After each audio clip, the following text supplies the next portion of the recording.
Come, Spirit of God, come from the four winds and bless this 153rd commencement celebration of Pacific School of Religion in Berkeley, California.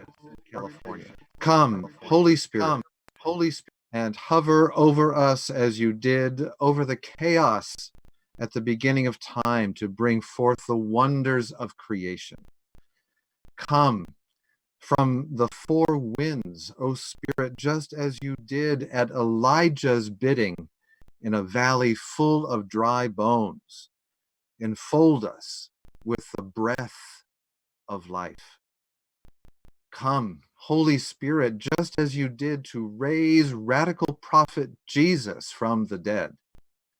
Come and raise us to the many different ministries of service and justice to which you have called us for the thriving and flourishing of life.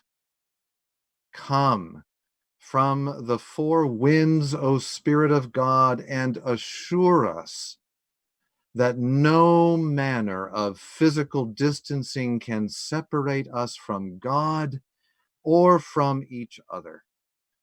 Blow away the fear that clouds our vision so that we can see all things held together in the very heart of God, and in our seeing to give thanks. Amen.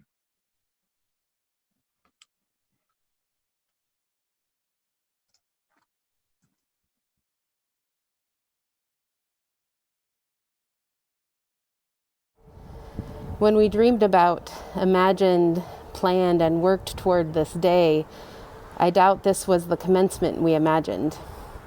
And there is grief for all of us in what has been lost to this coronavirus in so many ways, large and small. Yet this space of endings and new beginnings, this moment on the cusp of what has been and what will be, is all the more sacred for what it is not and what it is now. For this sacredness and the opportunity to gather in whatever ways we can, we are grateful. If these COVID-19 days are showing us anything, perhaps it is that grief and gratitude are inextricably interwoven, sacred mirrors of one another. And so as we begin this commencement that we could not have imagined, we do so by naming our grief and our gratitude. Using the ancient form of ingathering that is part of many indigenous and earth-based traditions of calling the directions, we call on the power of the Spirit that flows to us and in us from the four directions to hold all that we are and all that we bring into this sacred space, making us a beloved community, becoming our visions in a world that yearns for insight and imagination. You are invited to rise as you are willing and able in body, mind, and spirit, and face the direction being named. I invite us to turn to the east, the direction from which the new day comes. Holy One, whose spirit comes to us on the winds of the east. We thank you for the air that fills our lungs, even as we remember those who, in these days of COVID-19, struggle for breath, and those whose breathing is no more. In our gratitude and our grief, we call out their names. We call on the power, the life-giving power of the air to restore what has been broken and create anew what can never return. Shine the light of the new dawn on each of us and all creation so that we might rise and rise and rise with greater wisdom and understanding into the horizon of your justice and love. If I could be anything, I would be the wind.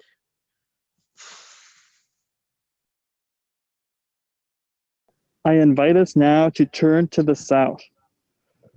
We call out to the powers of the south to the power of our sibling sun and its golden beam. It is here in the southern sky where we feel the warm and life-giving embrace that nourishes all creation. Additionally, facing the south, we call out to the power of our sibling wind and its guiding spirit. In our time of grief, we yearn for your embrace and for hearts strangely warmed. And in unending gratitude, we enter this holy time of change, trusting that wind that blows wherever it pleases. In gratitude and in grief, we take this moment now to name those people who show us the ways of life. Embolden our hearts with your passion for a world of flourishing for all. Move us forward with courage and faith. If I could be anything, I would be the wind. I now invite us to face the West. We call out to the powers of the West, the power of water, water that blesses, water that protects, water that sucks the earth. You are secret. You show us how to move in grief, pouring grief water in our heart, in our eyes. You show us how to move in gratitude, pouring gratitude water in our heart, in our eyes. In gratitude and grief, we lift the names of our beloved, to which our love flows, knowing that love will find its way back to us. May the water teach us that it is to be life for one another, and what it is to flow with love and compassion in a beautiful and breaking world. If I could be anything, I will be the wind. I invite us now to face the north. We call out to the powers of the north, the power of the earth. This is a place of mountains and of winter.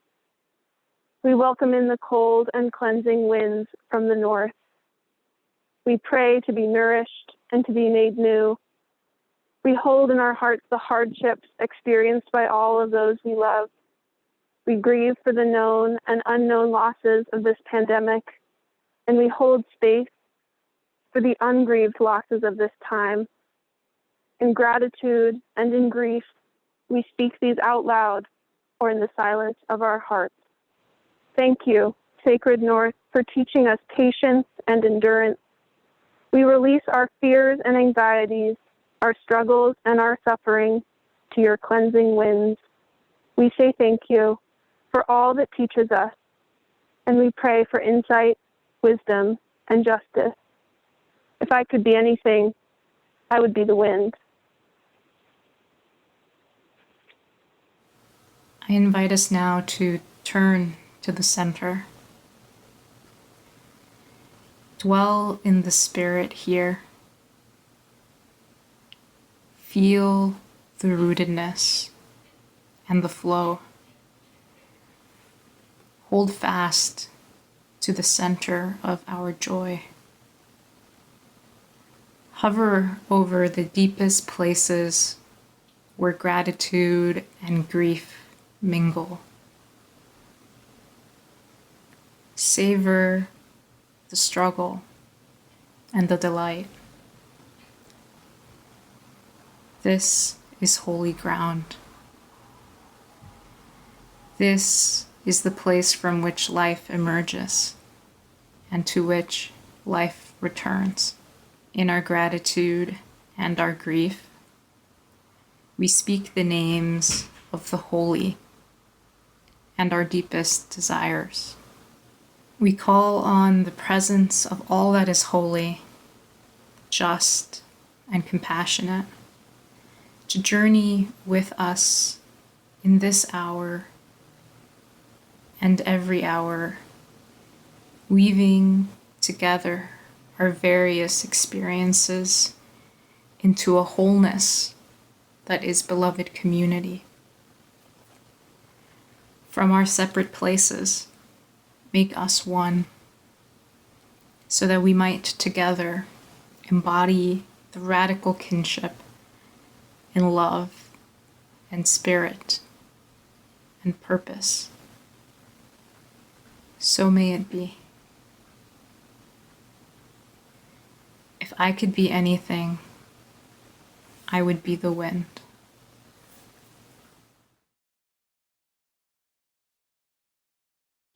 Hi, I'm Stephen Anderson. I'm graduating with a certificate in sexuality and religion, and I see a really interesting future ahead of us.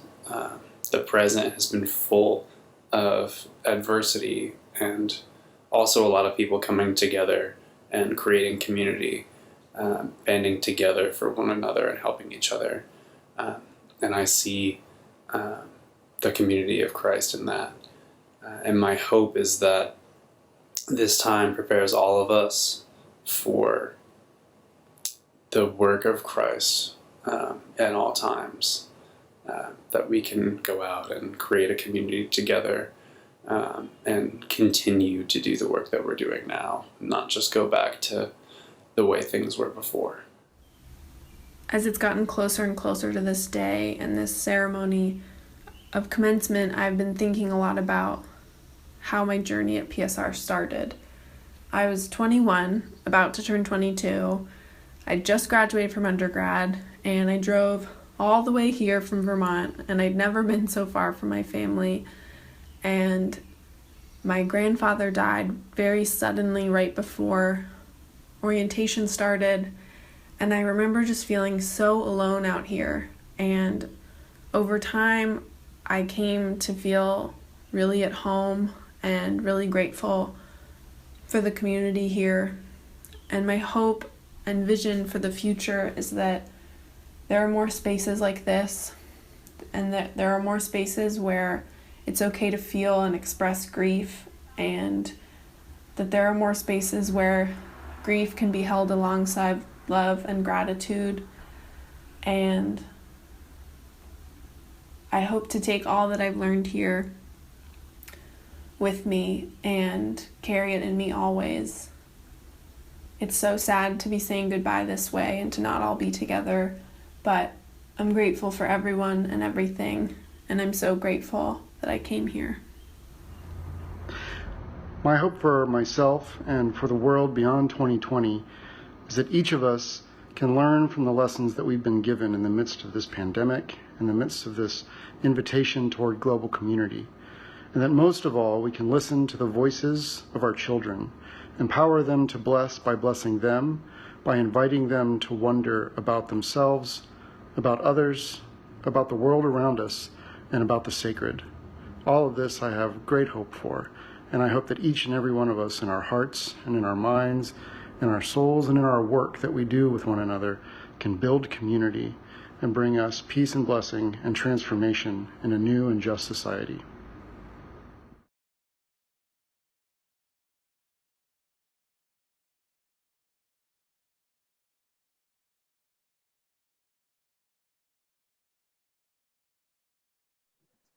From the elders and the children, the old ones who dream dreams, and the young ones who see visions.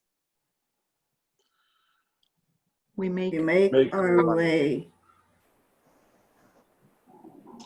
alongside the ancestors and forebears, the huntings that we are responsible to, and the past that we are imagine anew.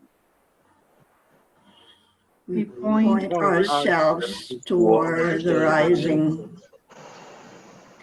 Together with rivers and the trees, the wisdom that guides us and the roots that anchor. We reach for the horizons. These are not the days we envisioned, and even so, these are the days we have been waiting for. Open our eyes, Holy One. These are not the days that fears call our names.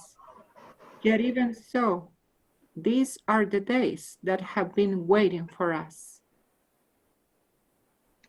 Inspire us to us to become become our our vision. visions. So let us mix our tears with honey and cinnamon, tasting the story of struggle that they tell. And the And the world world they imagine. Let us knead together our joys and our disappointments with cornmeal and salt, savoring what will nourish our dreams. and discard the rest. I see. Let us take our hopes and fears and burn them with sage and sandalwood, awaiting the insight that will fuel our callings. And And open open our hearts once again. These are not the days we envisioned, yet even so, these are the days we have been waiting for. Open our eyes, Holy One. These are not the days that the first called our names. Yet even so, these are the days that have been waiting for us. Inspire us to become our visions. Amen. Amen.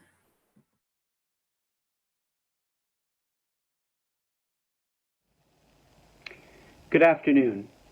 My name is Catherine Shada, and for the past 2 years, I've been a Master's of Theological Studies student here at Pacific School of Religion.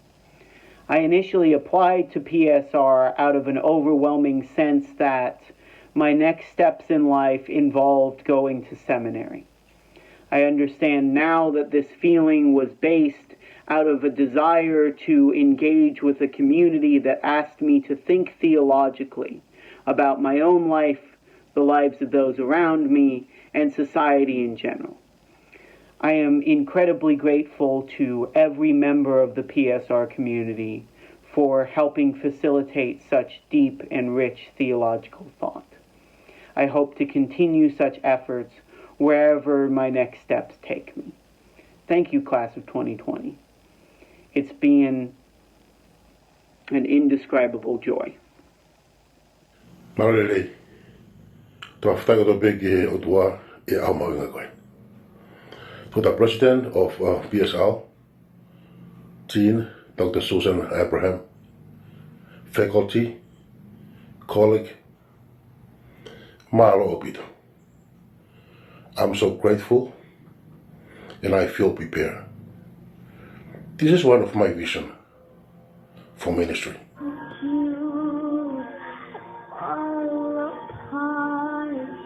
You're the one that guides my heart.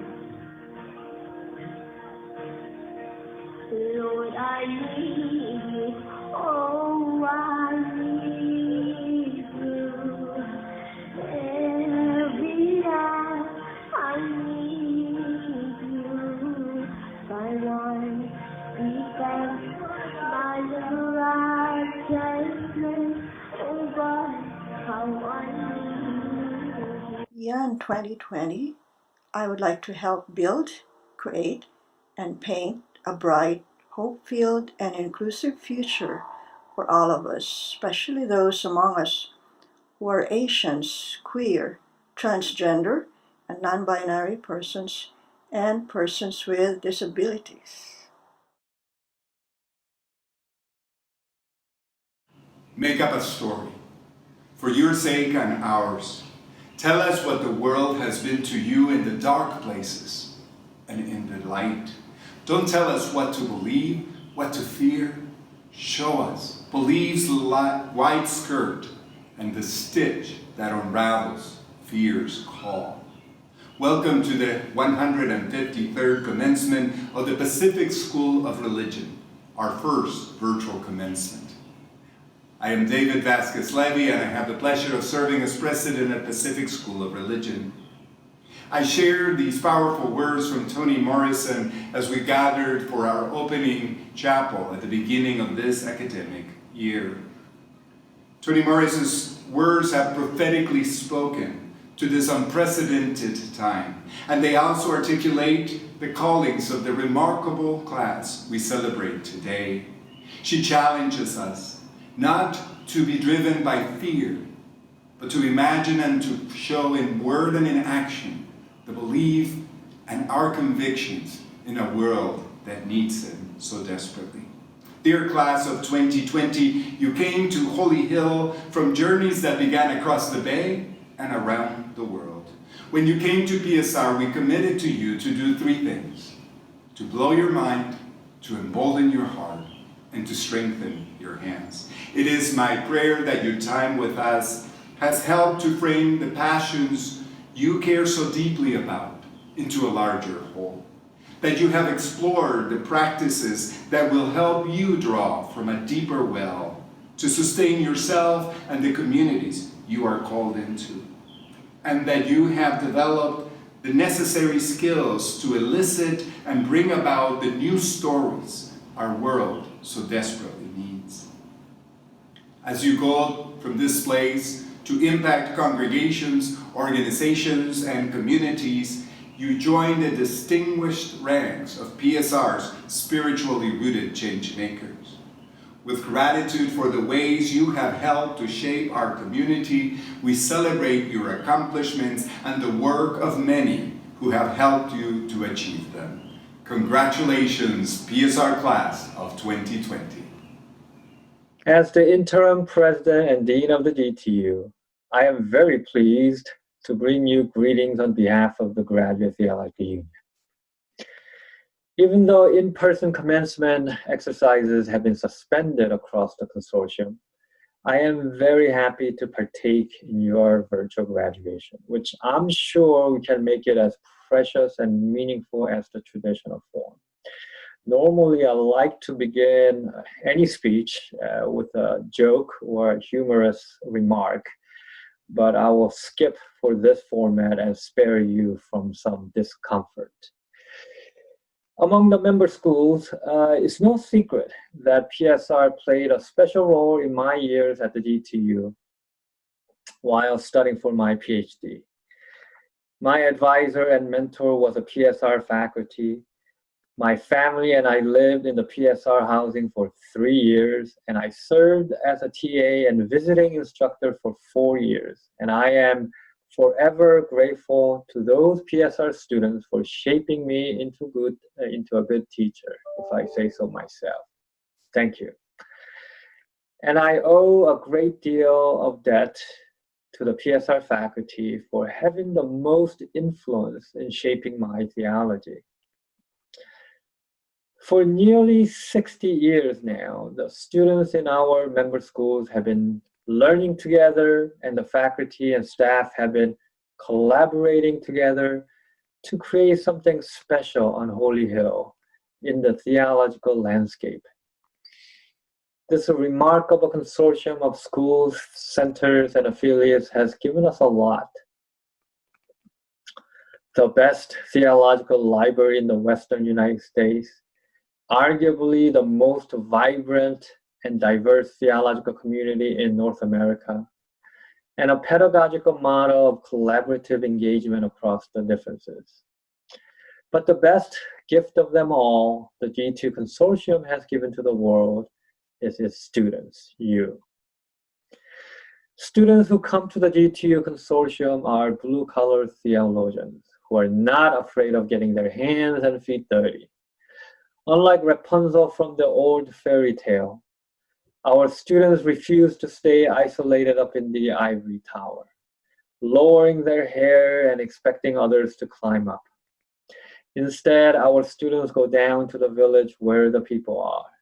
Students in our community value passionate doing as much as rigorous thinking. Those of you graduating from Pacific School of Religion this spring both contributed to and benefited from this remarkable community.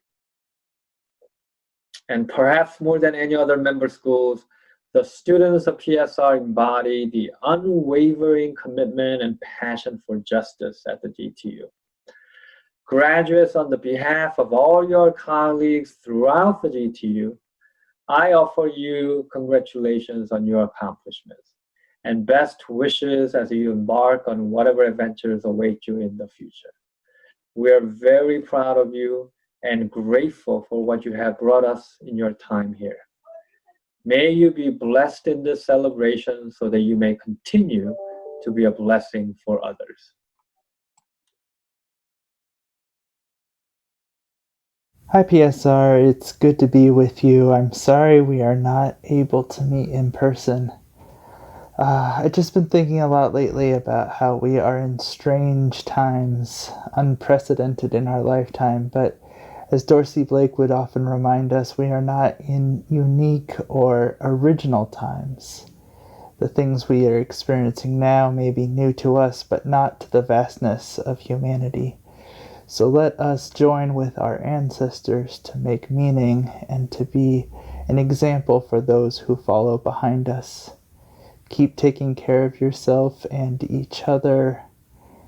And remember that even if we are distant physically, there is no distance too far for love to span.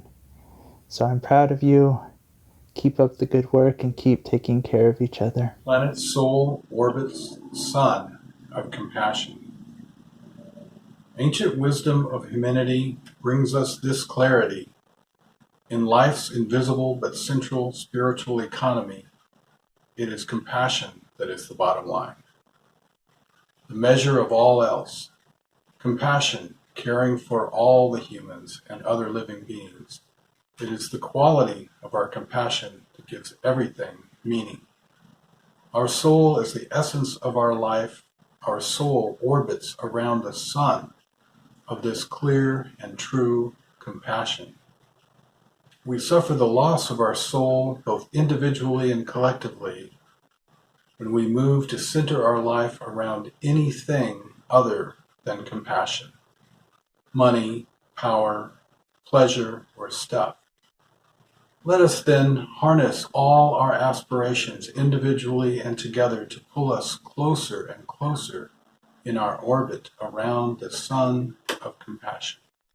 The leader in this new reality, I see myself as a mirror for people that reflect light into whatever darkness they encounter to keep their hopes alive. I stand as a sign carrier that directs people to a spiritual and emotional peace. I gladly hold a torch, lighting the path clouded by a trouble such as COVID-19 to lead his people into a hopeful, brighter future. As a servant, I want to be a community leader and a societal liberator, for I am encouraged to see a better day. That's right. I want to use all the resources that I have learned here to serve justice equally on both wealthy and the poor. I will be leading congregations through teaching, learning, and familiarizing with the voice of my sheep. My vision is to become a sanctuary of harmony where everyone is welcome.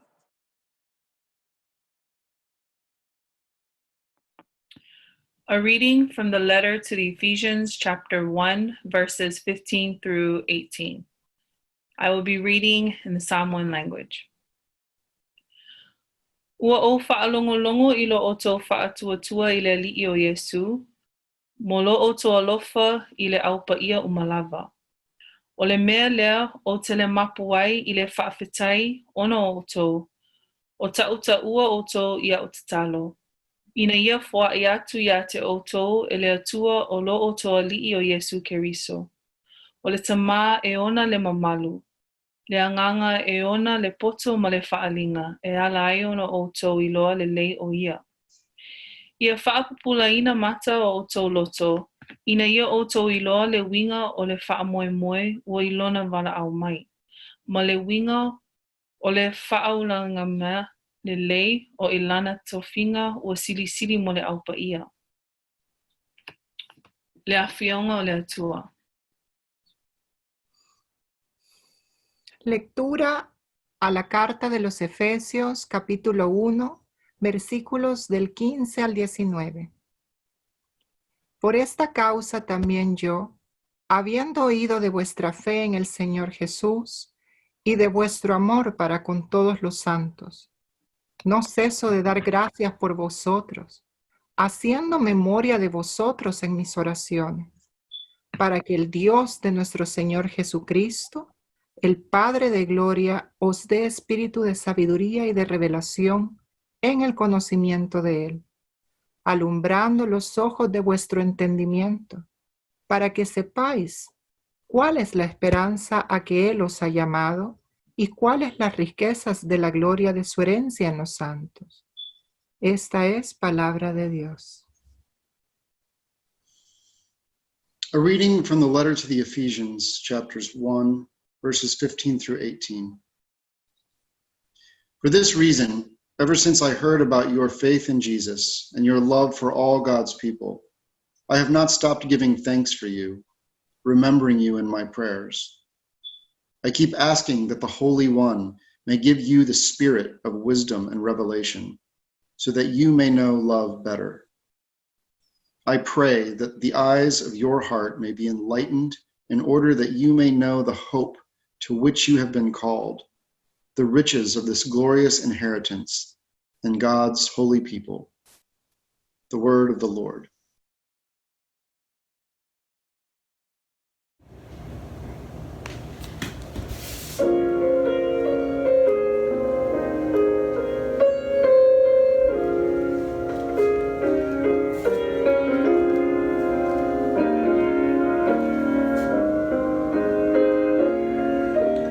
Lord, fill the eyes of my heart.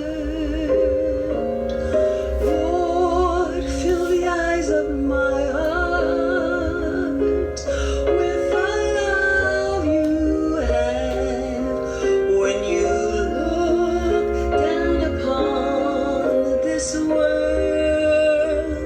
Oh, Lord, fill the eyes of my heart.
Good afternoon, everyone.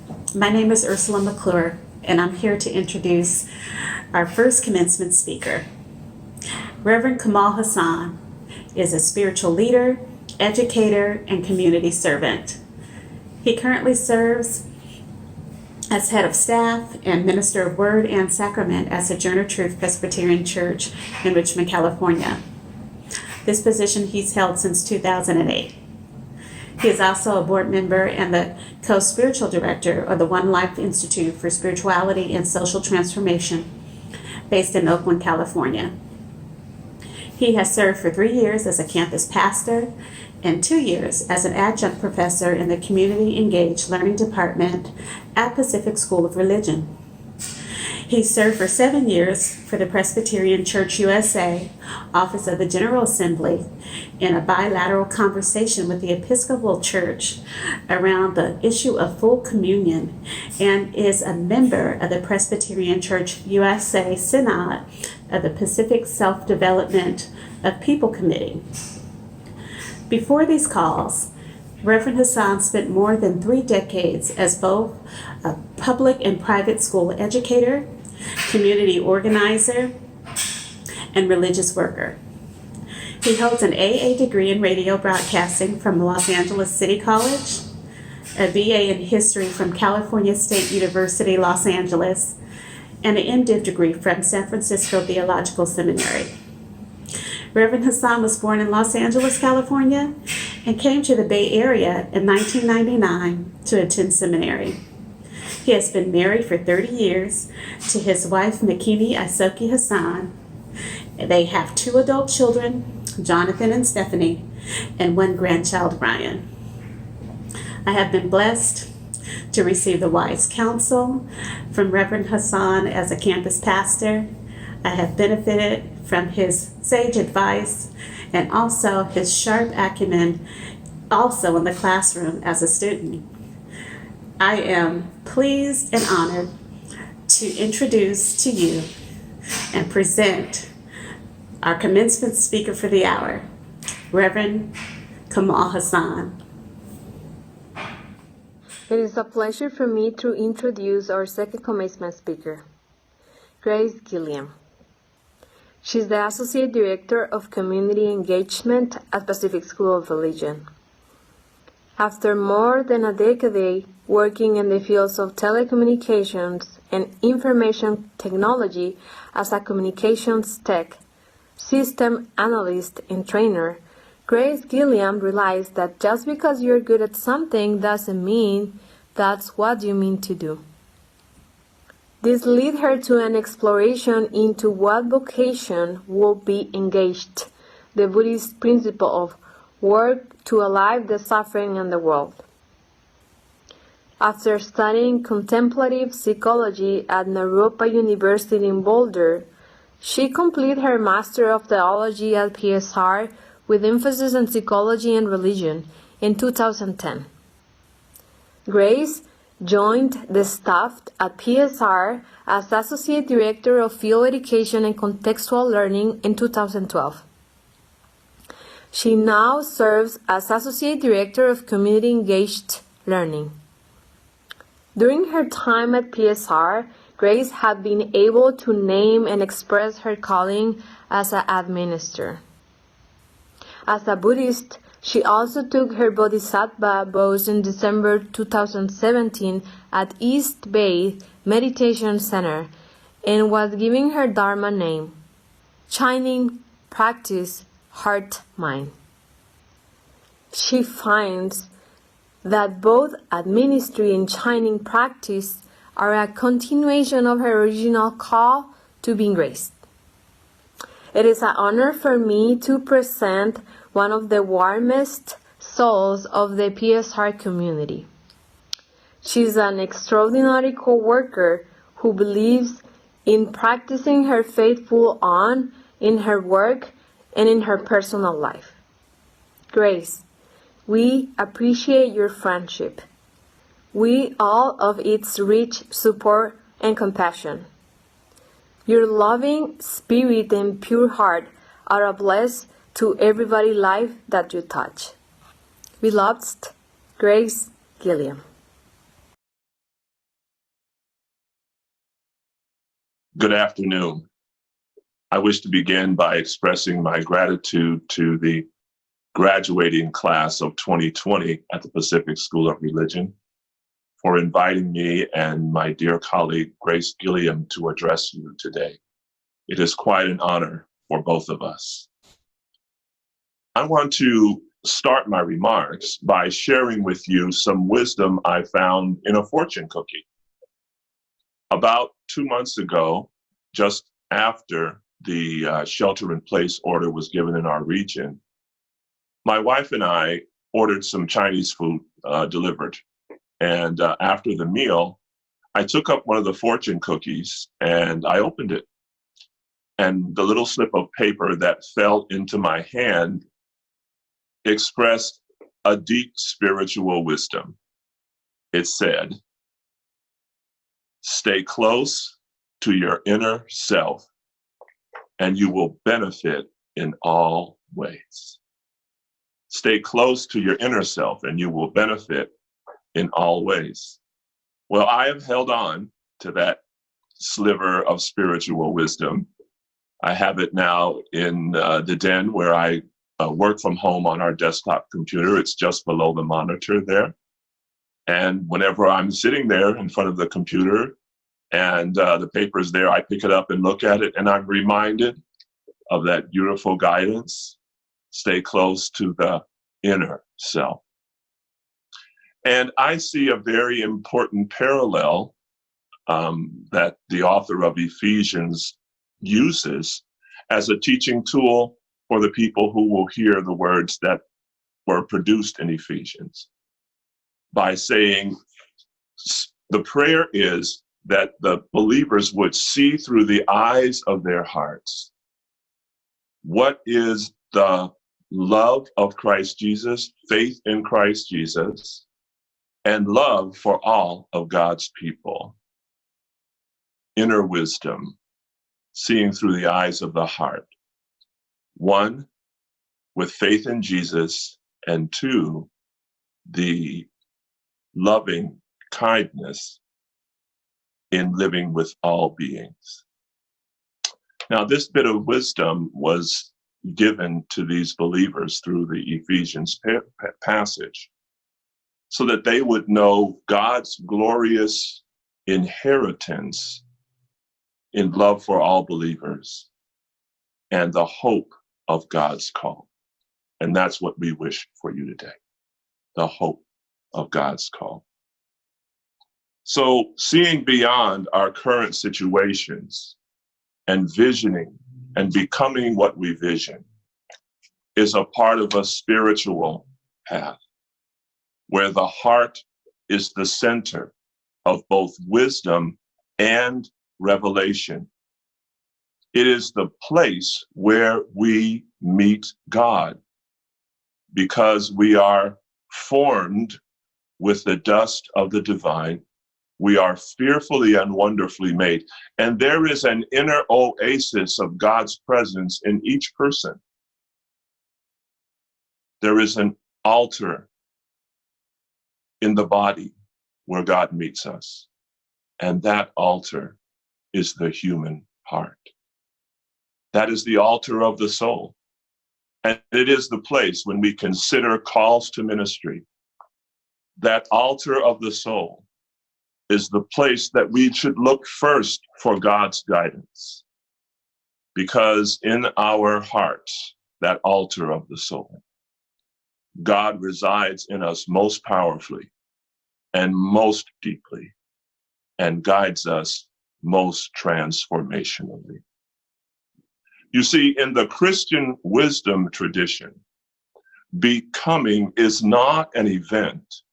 It is a process of practice, of practice and praxis that is perpetual in the human life. That is so because the original authors of these texts that we are talking about now, and the audience for these texts in Ephesians, they had a certain thinking about what it meant, what they heard when someone said, see with the eyes of the heart. Their understanding may be different from a lot of the ways that we understand those same words today, because for them, the heart was more than the organic center of the human person, and it was more than the emotional center of the human person. For people in the ancient Near East at the time of these words, the heart was the spiritual wisdom center of the human person. It was where God communicated with us most closely and most powerfully. Wisdom scholar Cynthia Bourgeault describes this way of thinking with these words. In wisdom, the heart is primarily an organ of spiritual perception, a highly sensitive instrument for keeping us aligned as we journey along the horizontal axis of our life in time with the vertical axis of timeless reality, the realm of meaning, value, and consciousness. So what she's describing here is something I like to call a holy geometry. This holy geometry has a vertical axis, which is our relationship with the divine.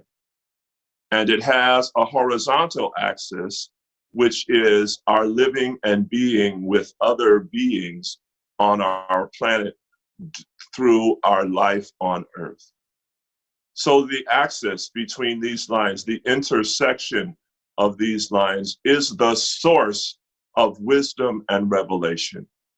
It is the way of becoming and seeing beyond our nows, way up to God's not yet. This holy geometry, where the cross becomes not just a symbol of Jesus's triumph over death, but a symbol of our alignment with the divine and with the human.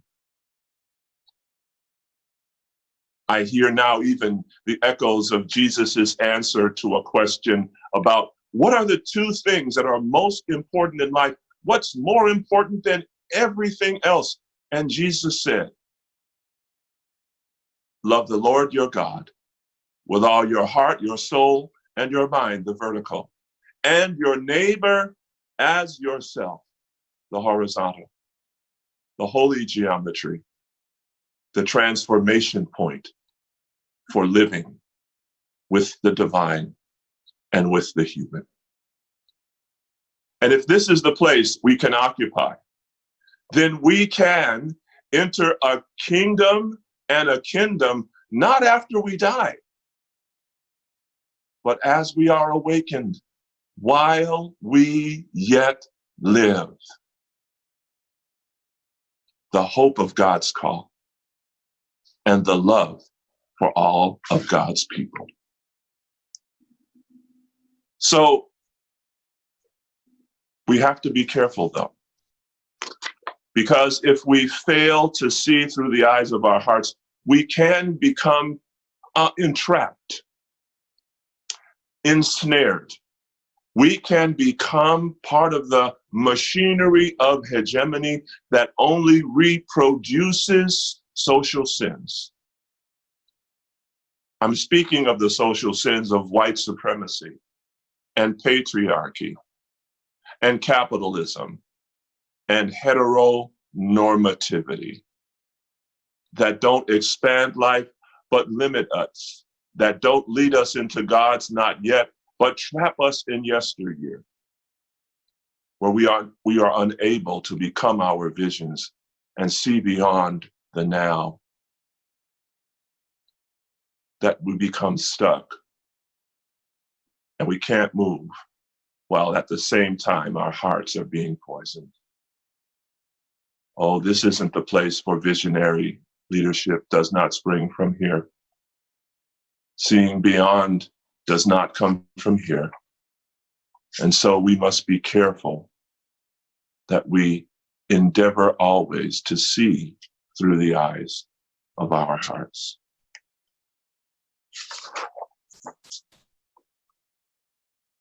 So becoming then is not a microwave. It unfolds little by little over time. And becoming also is never finished. It's never completed. And the reason for that is because it is tied to possibility. And possibility, siblings, never ends. It never runs out, and it is never used up. Possibility greets all creation with every sunrise. And possibility is wildly on the loose in the generative darknesses. Possibility, that which could happen, is always there because it is tied to perpetual possibility. Perpetual meaning it just keeps on happening. What could happen, something new, is always possible. So as we grow in our ability to trust into and internalize the perpetuality of possibility, then we can become our visions. We can see beyond 2020, even in the midst of a global pandemic with all of the sickness and all of the dying and all of the illness and all of the uncertainty and the seismic shifts that have taken place in all of our lives. Even in the midst of crisis, possibility is perpetual. And it is creating things that we now know and do and say that we had never known, done, or said before. May that continue to be your future. Dear graduates, we send you out now into a world, oh, so fundamentally changed from the one we knew even at the beginning of this school year in 2019. But that is a good thing. It's a good thing because of the perpetuality of possibility, which will find you and locate you when you see through the eyes of your heart. So be new to this and be true to this. Be about that life seen through the eyes of your heart so that you will know the faith, the height, the depth, the length, and breadth of the faith. That you will know the hope of God's call and the richness of God's inheritance among believers. Peace and blessings unto you. Cool runnings. Peace be the journey. Congratulations. Thank you, Pastor Kamal, for that beautiful address. It just highlights how honored I feel to be asked by this graduating class to make this address with Pastor Kamal Hassan. Yes, I can speak from my heart now. My education at PSR did not stop when I received a Master of Theological Studies degree in 2010. I came on staff in 2012 and proceeded to engage in increasingly deep, thoughtful, passionate, and relevant conversations with students, many of you, faculty, staff, trustees, communities, and collaborators. I have come to realize just how much PSR guided and continues to guide me in cultivating and expanding wellspring of informed concern and curiosity about the state of our world, and with the inspiration to find my place in healing and sustaining all beings and the earth that provides for them. Now, I am not asking you to believe me about how PSR shaped me. I am inviting you to reflect on your own formational journey at PSR with some promptings from me, using your own self-knowing, concern, and curiosity.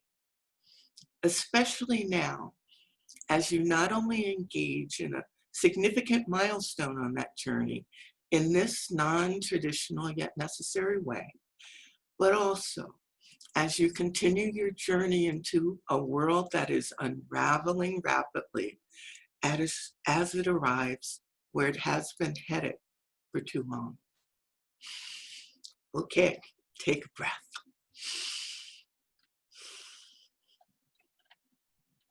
The primary aspect of this milestone in your journey that I invite you to reflect on is the state of unknowing.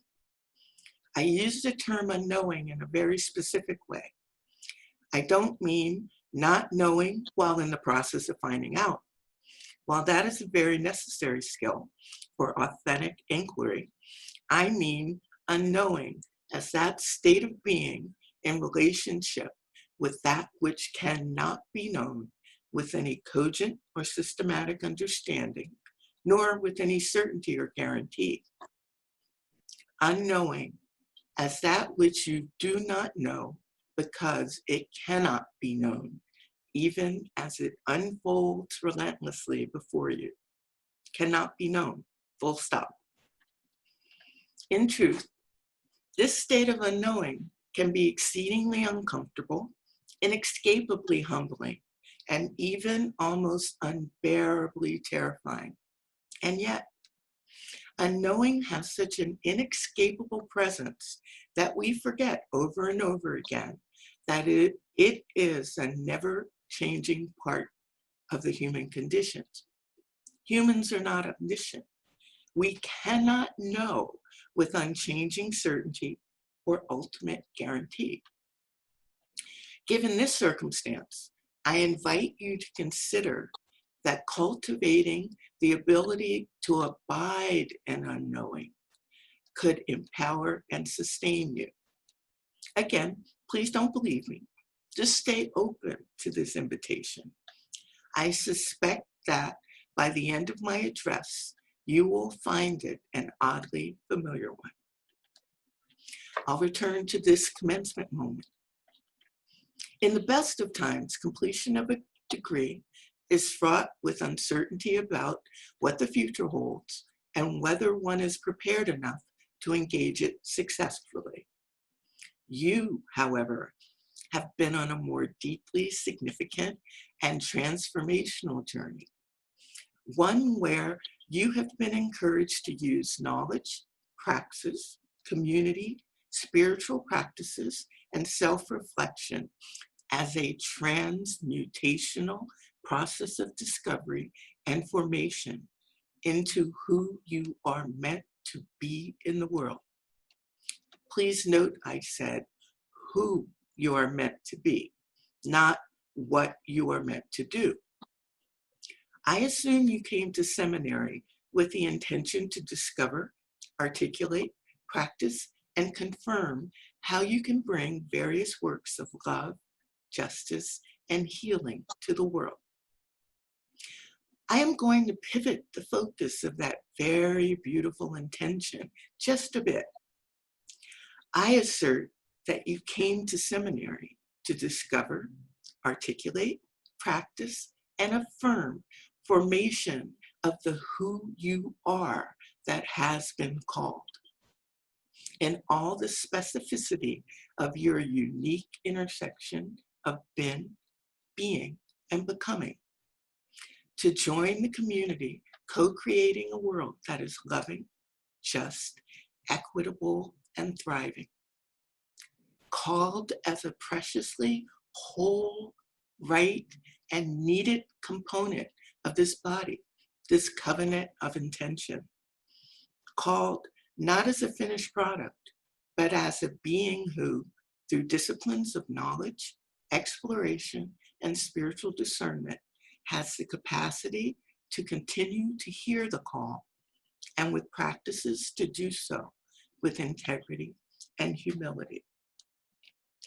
Now, can you know exactly who that you is and what position in the confluence of need and intention you are meant to fulfill? If you think you can know this with full certainty and guarantee, I strongly invite you to reflect on how you see your relationship to the divine and how God acts in the world in covenant with us and through us. Or, as a Buddhist, I invite you to consider the teachings on impermanence and no fixed self. This formation is one of being called to be exactly who you are, acting in the world to bring forth a treasured outcome in ways that you cannot foresee. This is the state of unknowing. We cannot know. While the essence of knowing can be an existential inquiry, I mean, we cannot know as a holy mystery. In this holy state of unknowing, we can only cultivate our ability to recognize, be receptive to, and with discernment, give our best unique self to whatever is before us. I recognize that this guidance is neither particularly cogent nor comforting. Still, there it is. The holy state of unknowing is with us always, whether we attack it with critical analysis, ignore it with habituated thoughts, or succumb to it with passive acceptance. However, being a holy mystery, there is value in contemplation and yielding with agency to the state of unknowing. You can cultivate abiding in unknowing.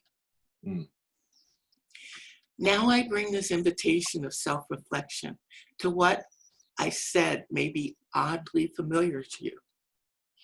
As a Buddhist, hanging out with you all in this crucible of theological inquiry, I have come to relish the ways that you illume and enliven the wisdom found in the sacred stories of Christian scripture. I am especially enamored with the story of Pentecost. The image of the Holy Spirit sweeping through the room, lighting a flame above each disciple's head, for me, has come to represent a profound and beyond comprehension gift of mystical receptivity. By receptivity, I mean a reverent and participatory witness to the mystery of revelation. Rather than some science fiction-y power of universal language translation, in my view, the disciples were given the affirmation that they had indeed received the teachings of Jesus and were empowered to bring these teachings into the world through the specificity of exactly who they were in that moment, with the capacity to reach people where they lived and to invoke metaphors and rituals the recipients could understand and embrace. The disciples were never told exactly what to do or say. They were empowered to trust that they each, using insights from their own life experiences and perceptions and inspiration from their embodied connection to Christ's teachings, they held the capacity to discover what to do by stepping out into the world as themselves, filled with that trust. You, dear ones, no matter how joyous, confused, inspired, wary, and/or anxious you are right now, you have arrived at your own personal moment of Pentecost. This is not necessarily soothing. It is powerful beyond immediate comprehension. I invite you to let this openness to the mystery of revelation blossom within you. Continuing with my oddly familiar point of self-reflection, I repeat, the disciples were empowered to trust that they each, in their specific beingness, held the capacity to discover what to do by stepping out into the world as themselves filled with that trust. As you can imagine, that trust was not a font of ultimate confidence. It was the trust of the limited human willing to yield into being an active participant and conduit for the love and wisdom of the infinite divine to be reached, received, and enacted in the world. It was an unfurling of a capacity to abide in infinite unknowing. With the insight that this community at PSR has offered and inspired in me, I can only conclude this quality of trust is the active practice of faith. An active practice of holding a boundless intention to heal the world beyond the limits of our capacity to know exactly how to do so, how long it will take, or if we will recognize it when it does occur. A boundless, not heedless, not compulsive, and unrelenting intention that one continues to hold, whether strongly or feebly, or knowingly in any given moment. An unrelenting intention, living in companionship with our ever-changing bouts of confidence, doubt, and despair. The gift of the Pentecost is also the gift of being continually resurrected to the capacity to actively practice faith. So, my invitation is for you to contemplate and cultivate within yourselves the unquenchable fire of the gift that you can actively practice faith through abiding in unknowing. You, dear ones, have worked hard to be awakened into this gift. Please allow yourselves to celebrate arriving here and rest, whether wholeheartedly or fleetingly, in this achievement. You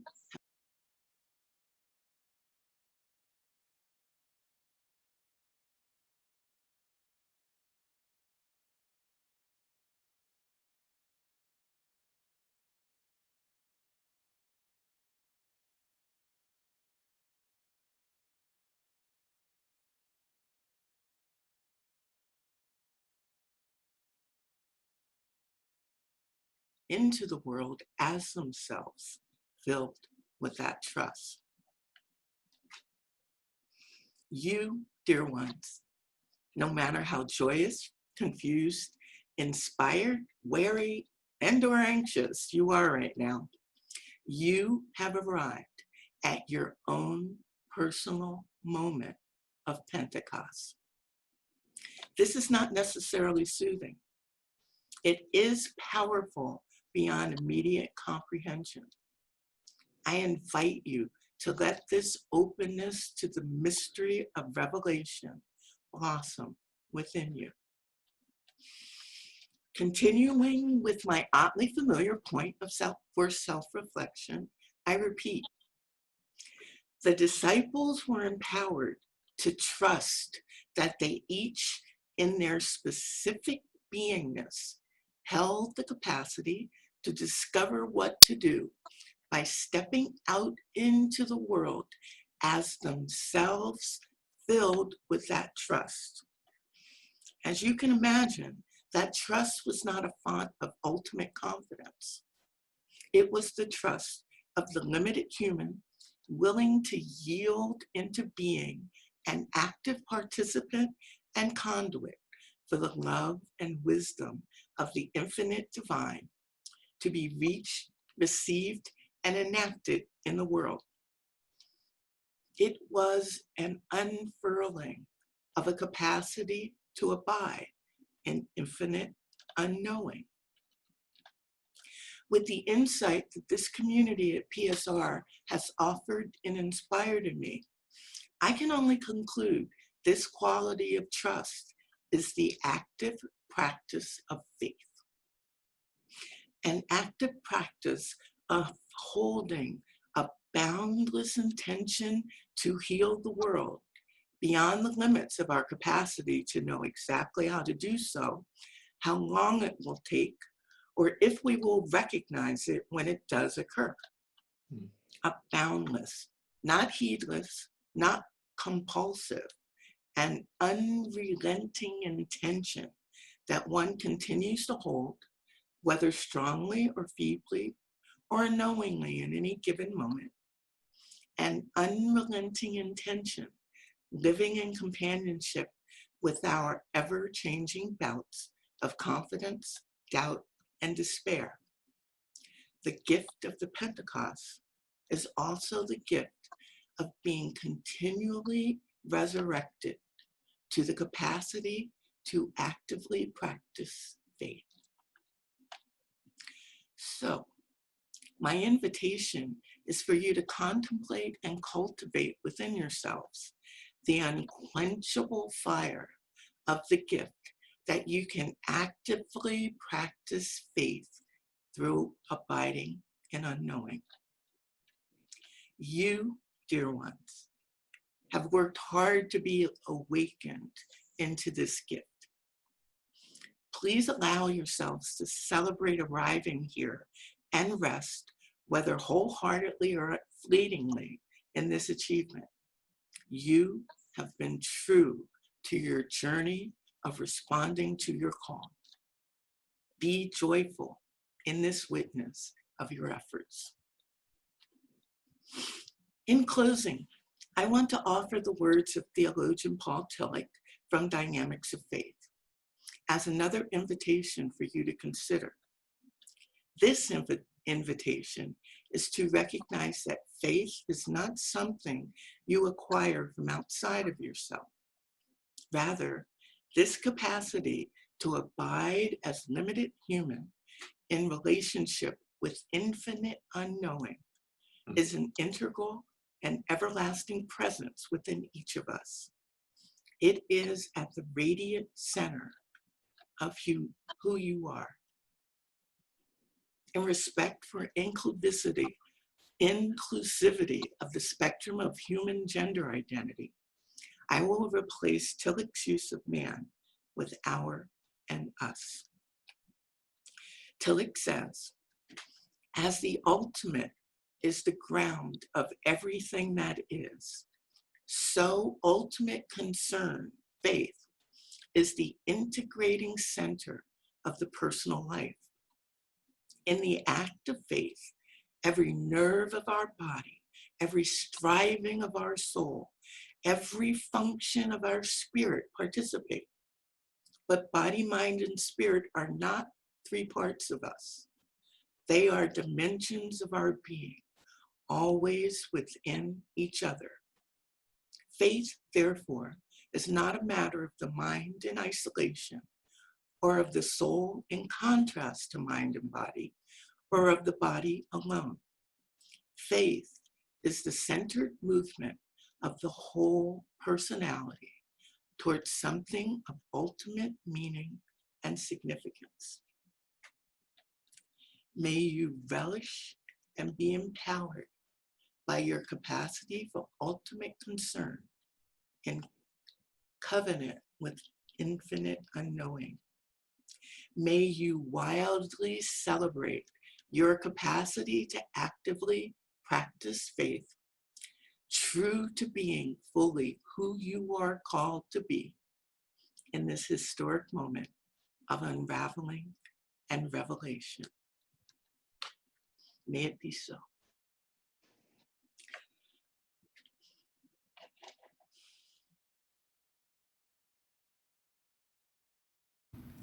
Hello, my name is Jocelyn Kears High. I'm from York, Pennsylvania, and I'm a 2020 candidate in the MDiv Master and Certificate programs. My hope is to enter into parish ministry because my heart's desire is to walk alongside of people as they discover God through self-discovery. I thoroughly believe that social transformation begins with self-transformation. My hope is to help people find God in the sanctuary of their own souls so that they can live out their life's mission and their life's work, that they can love others as they learn to love themselves. I want to thank my loving wife, Shannon, for all of your support and walking alongside me on this seminary journey. I want to thank all of my family and friends. And I'd like to thank my church family at City of Refuge. I love you. Thank you for carrying me. Peace. Hola, mi nombre es Lucina López Pérez y a pesar de los retos a los que me tuve que enfrentar, me graduó de la maestría en transformación social en Berkeley, California, gracias a la divinidad y a las personas que estuvieron ahí para mí en estos 2 años y medio. Soy de Tijuana, Baja California, México y quiero servir a mi comunidad en proyectos binacionales que luchan por la transformación social. Hi, my name is Lucina Lopez Perez, and after many challenges, I'm about to graduate in the Master of Arts in Social Transformation at PSR. And I want to thank to the beautiful people who was there for me in these 2 years and a half. And I want to say I'm from Tijuana, Baja California, Mexico, and I want to serve my community in binational projects to fight for social justice. Well, life after seminary. Wow. I can't believe I'm finally here. My road has been an unprecedented one in the way of things that are supposed to go. But even that is a part of the lesson for me in my journey, that God is in control. No matter what twists and turns happen along a perfectly planned path, you give God your plans, and what does God do? Take creative control. And I have to say that I would take nothing from my journey. I would trade nothing for it. I'm on my way. I have been commissioned, for lack of a better word, to be educated if I am going to go into this world as a minister of Jesus Christ. My bishop taught us, the more you know, the more God can use you. And so at this point, I can truly say, Lord, I am available to you, and I'm ready to serve in a more excellent way. Thank you, PSR. This year has been extraordinary beyond words on so many levels. The COVID-19 pandemic has had a life-altering global impact, and our PSR community, students, staff, and faculty has not been excluded from that impact. Students and members of their families have experienced the reduction of work hours and decreased income to meet basic needs. Our students have been amazing in leading the way to provide meals and a student food pantry in the wake of the conclusion of our dining hall services.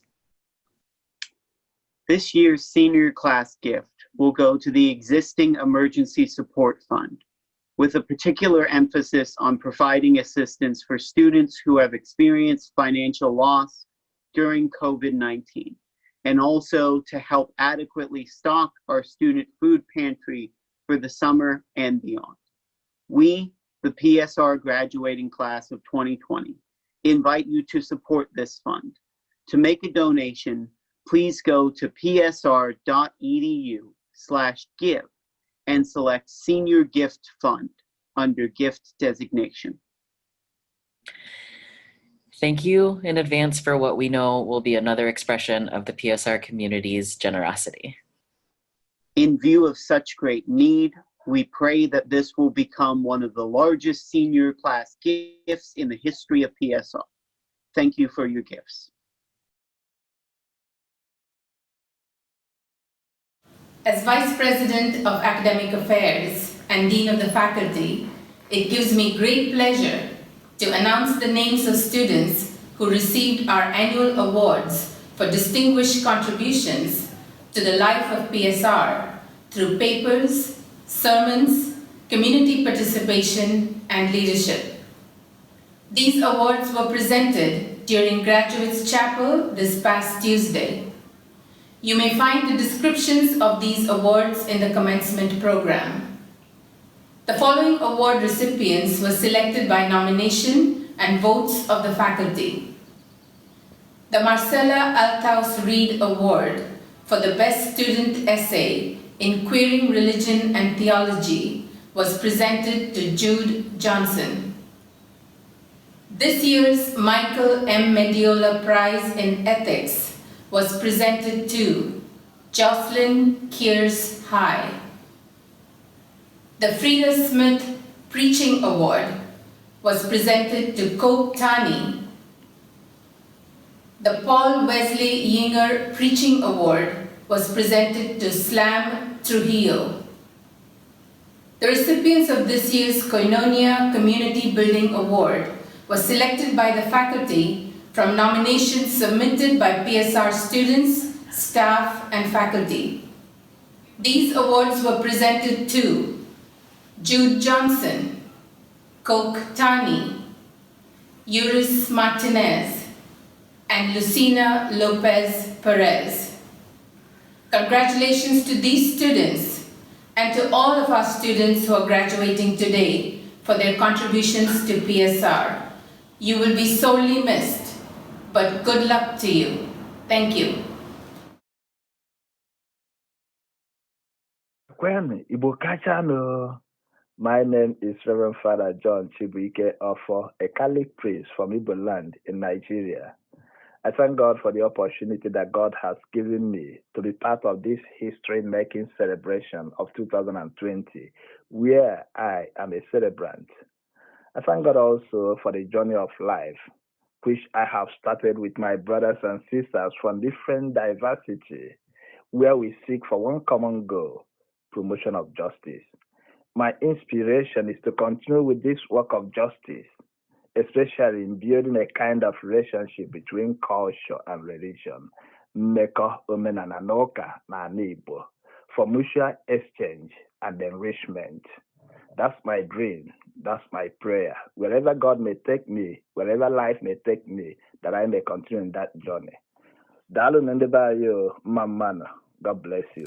Hi, my name is Nicole Santamaria, and my pronouns in this special day are we, our, ours. What a commencement we have, my dear cohort. But I really believe that this virus has in it a denounce, but also an announce of new opportunities, an invitation to see inside of us the things that we need to change, not only in us, also in this world, in the world that we need to see happen. So if this virus has changed everything, nor academia, nor our work, not even our own selves can be the same. So for me, it is an invitation to continue dreaming collectively towards a new world where all lives are respected, included, celebrated, where all worlds fit in one world. So thank you to each one of you for all this journey. Congratulations, and may all be blessed. How do I see myself becoming my vision?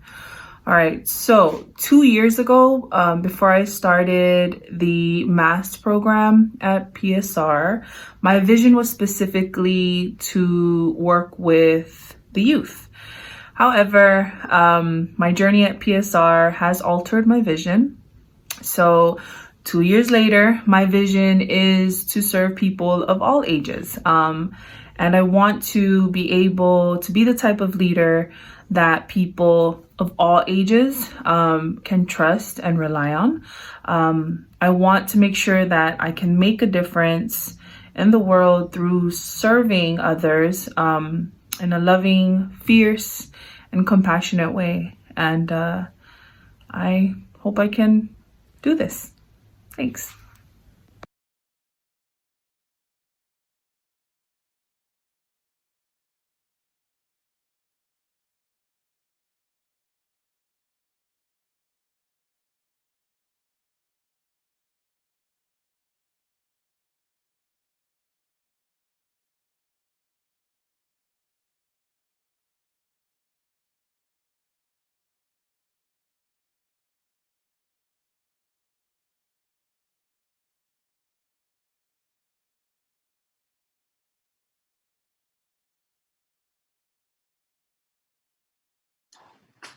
It is a delight to be with you. Well, this is not the way we imagined it. It is the way we are grateful to be able to gather across the Bay and around the world to celebrate the accomplishments of our graduating students. Again, my name is David Vasquez-Levy. I am delighted to gather here with you as I serve as president at Pacific School of Religion and to be joined by our academic dean, Susan Abraham, as we present the degrees to our students. I'm grateful for the many folks who have made this video and this virtual commencement possible, for all the work that they have done. And while we have attended to every detail we can think of to make this such a meaningful experience, I want to acknowledge that we may have a few glitches as we present the awards going forward. But I ask you to please take a moment to participate with us. One option you may have is, as each student is called out and they are joined by their advisor, as we recognize them and award them their degrees, that you can have an opportunity, if you are able to take a picture of your screen, a screen capture of this moment for them as well. So I'll turn it over to our dean as we begin the presentation of certificates and degrees. Thank you, Mr. President.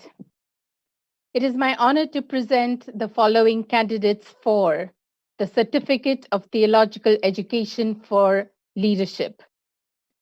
Mr. President, because these students have completed a designated one-year online program of theological exploration and study, I am authorized to present them as candidates for the Certificate of Theological Education for Leadership. In their cases and in others to follow, it is understood that graduation is contingent upon completion of all academic requirements at the end of this academic year. I confer upon each of those who are receiving the Certificate of Theological Education for Leadership with all the rights and privileges appertaining thereto, in witness thereof, I give you a certificate. James Barr, in absentia. Adam Dean Lassen, in absentia. Will the candidates for the Certificate of Sexuality and Religion please rise? Mr. President, because these students have completed a designated course of study with specialized training in sexuality, sexual orientation, gender identity, and religion, I am authorized by vote of faculty and the trustees to present them as candidates for the Certificate of Sexuality and Religion. In the name and under the authority of the faculty and trustees of Pacific School of Religion, I confer upon you the Certificate of Sexuality and Religion with all the rights and privileges appertaining thereto. In witness thereof, I give you a certificate. Stephen Nathan Anderson. Congratulations, Stephen. Thank you, President Levy.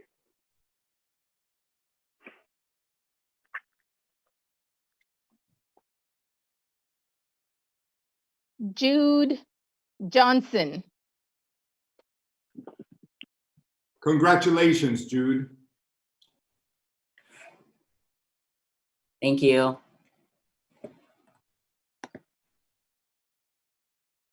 Ursula A. McClure. You're broke.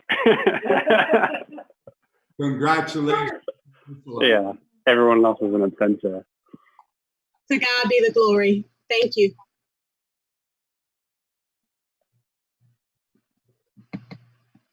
Will the candidates for the Certificate of Spirituality and Social Change please rise? Mr. President, because these students have completed a one-year immersive course of study integrating theological reflection and spiritual formation with leadership for social change, I'm authorized by vote of faculty and trustees to present them as candidates for the Certificate of Spirituality and Social Change.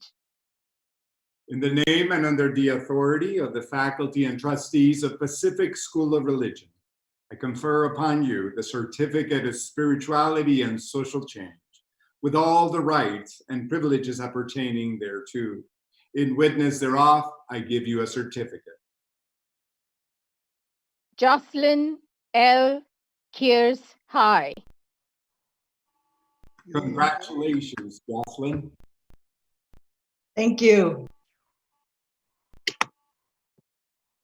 Lucina Lopez Perez. Felicitaciones, Lucina. Gracias. ¿Y se pudo? Nicole Santa Maria. Felicitaciones, Nicole. Gracias.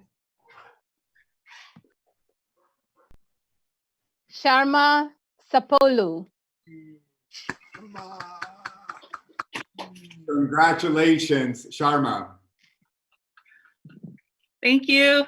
Coffee tight.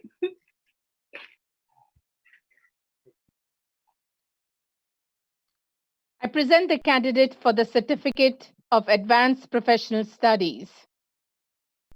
Mr. President, because the student has completed a designated course of theological study beyond what is required for the Master of Divinity, I am authorized by vote of the faculty and trustees to present them as a candidate for the Certificate of Advanced Professional Studies. In the name and under the authority of the faculty and trustees of Pacific School of Religion, I confer upon you the Certificate of Advanced Professional Studies, with all the rights and privileges appertaining thereto. In witness thereof, I give you a certificate. Kiona Sakil Lazenby. In absentia. Congratulations, Kiona. Will the candidates for the degree of Master of Arts in Social Transformation please rise? Mr. President, because these students have completed a prescribed 2-year course of theological study that equips students to think critically about socio-political dynamics and reflect constructively on the role played by religion and theological traditions in movements for social change, I am authorized by vote of the faculty and trustees to present them as candidates for the Master of Arts in Social Transformation. In the name and under the authority of the faculty and trustees of Pacific School of Religion, I confer upon you the certificate of I confer upon you the degree of Masters of Arts in Social Transformation with all the rights and privileges appertaining thereto. In witness thereof, I give you a diploma and cause you to be invested with a hood for this degree. Drew Mark Johnson. Congratulations, Drew. Yay! All thanks to the uprising, beloved community. Jocelyn L. Kears High. Congratulations, Jocelyn. Thank you very much. Peace and blessings. Lucina Lopez Perez. Felicitaciones, Lucina. Estamos muy orgullosos. Gracias. Felicitaciones. Nicole Santa Maria. Felicitaciones, Nicole. Qué orgullo presentarte este diploma. Muchas gracias. Sharma Sapolu. Yay, Sharma!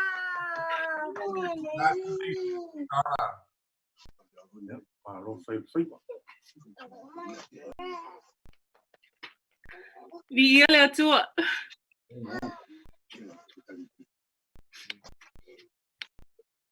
Teresa Schreider.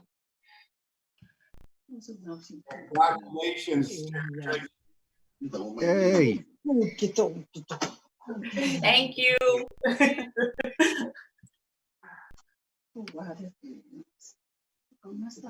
Will the candidates for the degree of Master of Theological Studies please rise? Mr. President, because these students have completed a prescribed 2-year course of theological study, I am authorized by vote of the faculty and trustees to present them as candidates for the degree of Master of Theological Studies.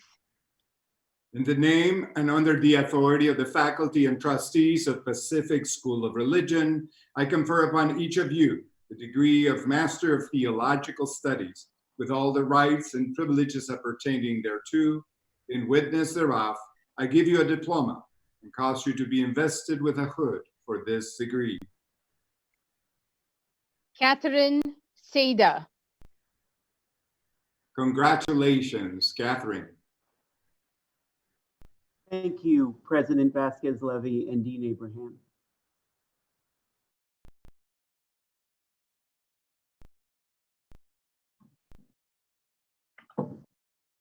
Drew Mark Johnson.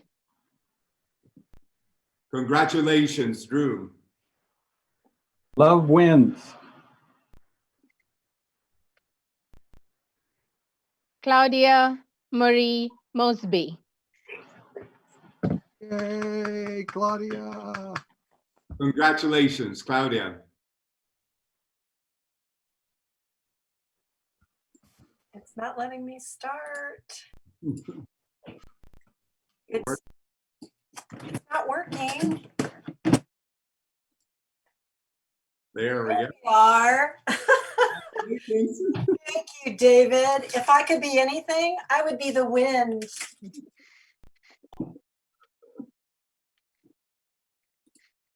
Will the candidates for the degree of Master of Divinity please rise? Mr. President, because these students have completed a prescribed 3-year course of theological study, I'm authorized by vote of the faculty and trustees to present them as candidates for the degree of Master of Divinity. In the name and under the authority of the faculty and trustees of Pacific School of Religion, I confer upon each of you the degree of Master of Divinity, with all the rights and privileges appertaining thereto. In witness thereof, I give you a diploma and cause you to be invested with a hood for this degree.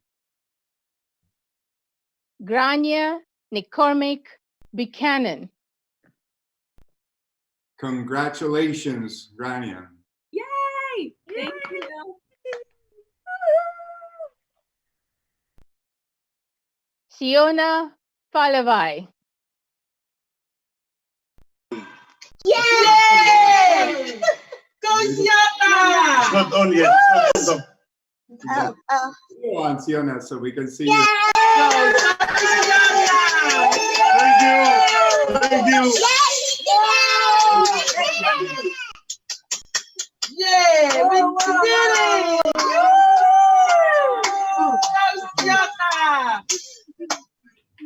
Thank you. Thank you. Josephina Gabuya. Yay! Congratulations, Jojo.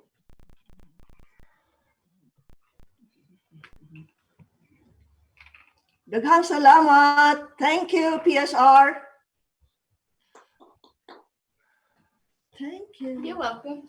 Alex Hayder Winnett.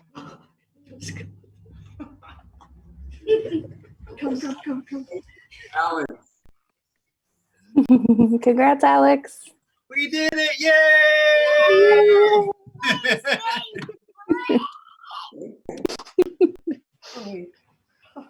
Jude Johnson.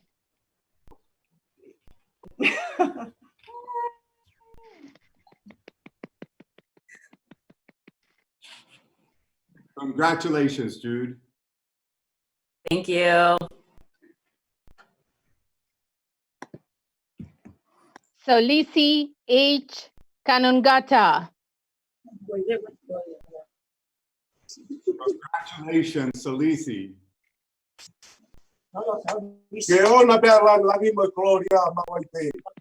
Amen. Thank you.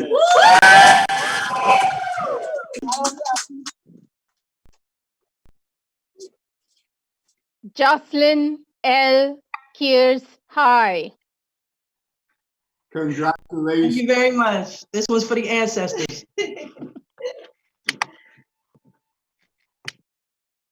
Joseph D. Kwan in absentia. Yuris Martinez. Felicitaciones, Yuris. Gracias, David.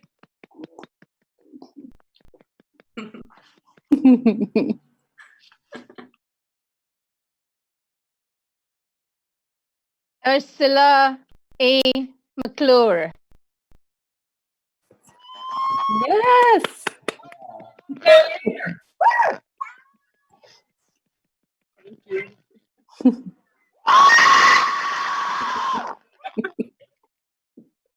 Angel Rivero. Angel, yay! Felicitaciones, Angel. Gracias, David, Dean Abraham, Dr. Johnson. Thank you. Yay! Colleen Koch Tani. Congratulations. Congratulations, Coke. Thank you. Blessed be the body. Blessed be all bodies. Woo! Lam Trujillo in absentia. Will the candidates for the degree of Doctor of Ministry please rise? Mr. President, because these students have completed a prescribed course of graduate professional study that integrates research on praxis with theoretical analysis and theological reflection for the good of communities of faith, with the presentation of a thesis, I am authorized by vote of the faculty and the trustees to present them as candidates for the degree of Doctor of Ministry. In the name and under the authority of the faculty and trustees of Pacific School of Religion, I confer upon each of you the degree of Doctor of Ministry, with all the rights and privileges appertaining thereto. In witness thereof, I give you a diploma and cause you to be invested with a hood for this degree. Ryan Colin Campbell. Congratulations, Ryan. Thank you very much. Inspiration from my son, Evan Joseph Campbell. God bless you all. I'm grateful. John C. Ofor. Congratulations, John. Thank you. Udo Delono Mamano.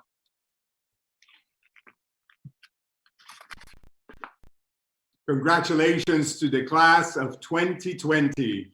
You have journeyed through a remarkable journey together. We are grateful and cannot think of better companions for this time and in this world.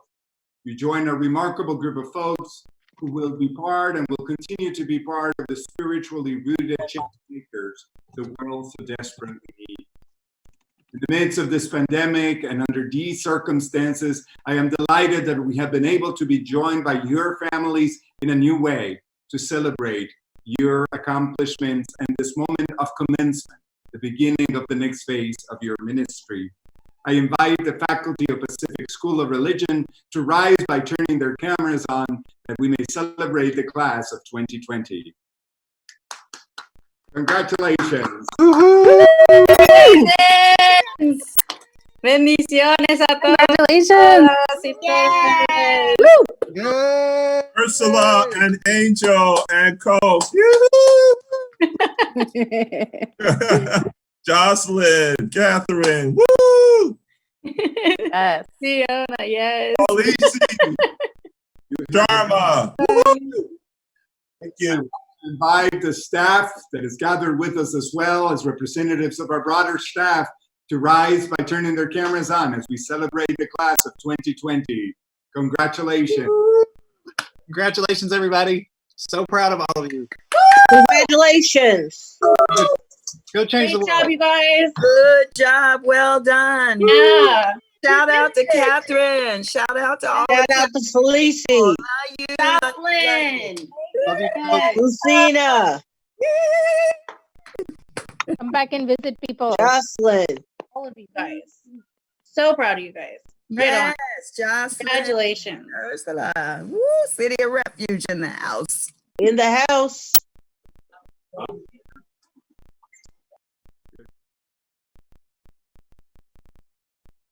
To the graduating class of 2020, this talk comes to you as a three-way conversation in hopes that our hearts may touch yours today.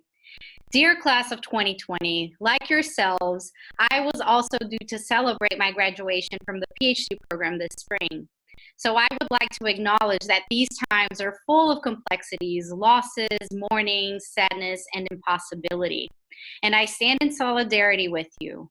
We are surviving a global pandemic. No other graduating class at PSR has ever lived through anything like this. We don't know what will be the toll of these times on our bodies, our spirits, our communities, our environments, and all our relations. We are living between the shadow of the now and the possibility of our dreams for tomorrow. Like Ansaldúa puts it, we're living in a moment of neplanta, mientras la sombra y el sueño. The exercise of remembering is important in our academic trajectories, and it could help us bear this moment.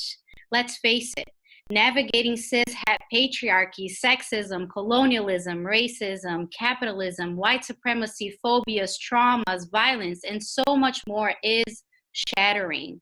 And yet, we must remember those shadows in order to also name how far we have come, what we have conquered, our desires and dreams for the future.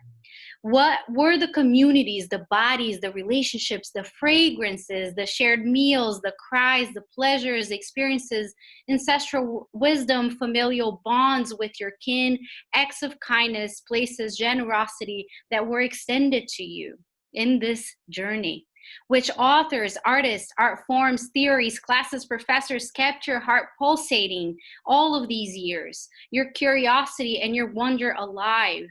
These people and places and being and moment and memories have inscribed within your and our skin invaluable body knowledge of how to reinvent existence and resistance one breath deeper. They are witnesses and can function as blueprints of how to imagine, to build and create worlds where none seem possible. These memories afford us the ingredients to create an alchemy of expanding, rehearsing, confabulating about our spaces and possibilities for action. I believe we are charged with this responsibility today to conjure up a new life where there seems to be no possibility for it.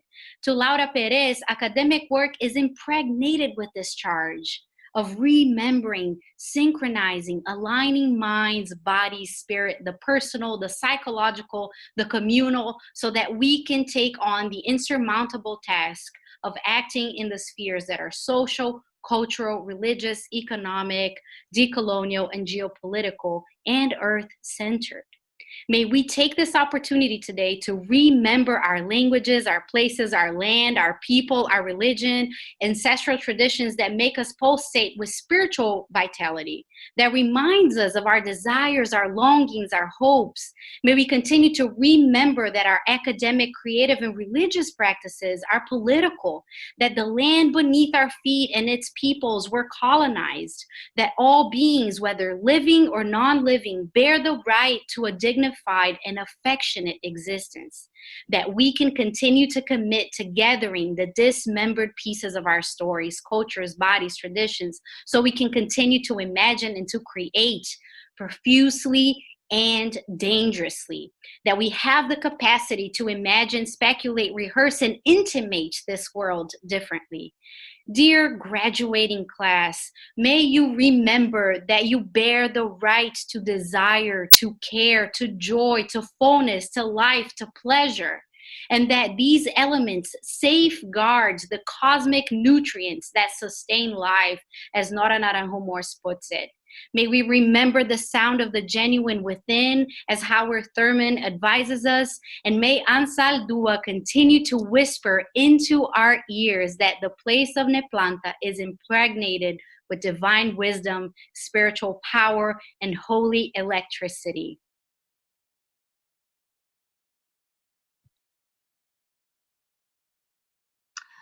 Who would have thought that 3 months ago, our lives would be changed forever? That the term gone viral would mean something totally different? Who would have thought that after March 19th, the thought of seeing someone's entire face in public would become a distant memory? That masked faces would become the new normal? That eyes would meet across shopping aisles? Who would have thought that human voices would become so silent that we would finally hear the earth sing to us? And who would have thought that this pandemic, caused by this invisible, discreet, and almost beautiful-looking virus, would bring the entire world to her knees? As our arrogance, greed, and recklessness towards nature, life, and each other is being dismantled and deconstructed, we are being asked to prioritize on what really matters and what is important. And every day we are being tested. Just as Jesus was driven into the wilderness in Mark 1, 12 to 13, and remained in isolation for 40 days, surrounded by only the wild animals, Satan, and the angels, we too have been driven into our homes and have been isolating for more than 40 days. And for some of us, we are beginning to see both angels and Satan as this quarantine drags on without an end in sight. Wilderness in the Bible is a fascinating place. For example, the Hebrew scriptures mentions wilderness 245 times, while the Christian scriptures mentions it 35 times. The wilderness is also a liminal space, or as Gloria Anzaldúa calls, Neplanta, an in-between space caught between the habited urban and rural spaces and the uninhabitable lands where the dead are buried. The wilderness becomes a true embodiment of the unstable, unpredictable, and precarious space that one enters to be transformed. The wilderness as a space of transformation is a bridge that connects the past and the future. It acts as a portal where one enters into solitary and reflects on the journeys of the past, while also imagining a new world and a new way of being. Anzaldúa writes, bridges are thresholds to other realities, archetypal, primal symbols of shifting consciousness. They are passageways, conduits, and connectors that connote transitioning, crossing borders, and changing perspectives. In the last 3 months, each of us has entered into our own wilderness. This pandemic has forced us to not only be isolated, but has also challenged us to change our perspectives while remembering the past and awakening our consciousness to envision a new future. In her essay, The Pandemic is a Portal, Arundhati Roy writes, historically, pandemics have forced humans to break with the past and imagine their world anew. This one is no different. It is a portal, a gateway between one world and the next. Jesus enters the wilderness, a portal of sorts, that connects one world to the next and emerges from this liminal space with a new fervor to serve his community and his people. He teaches, heals, and most importantly, retreats back into solitary and prays. This pandemic is asking us to take the time and reflect on what kind of world we want to be when we emerge from this portal. As we graduate in these unprecedented times and under these extraordinary circumstances, we are being asked to serve and heal our communities. But I ask that we never forget this time of solitude, the liminal space, the Neplanta. And that, like Jesus, we remember to return back ever so often to that conduit, enter into that portal, and pray so that we may be transformed and emerge from our Neplanta with a renewed sense of energy and hope. I ask that we remember our past as we rewrite our future that imagines a world of brimming hope, love, and promise. A world that we are ready to fight for and defend. And if we stay very still, we close our eyes and concentrate real hard, we can hear her heart beating. Listen, she is already on her way.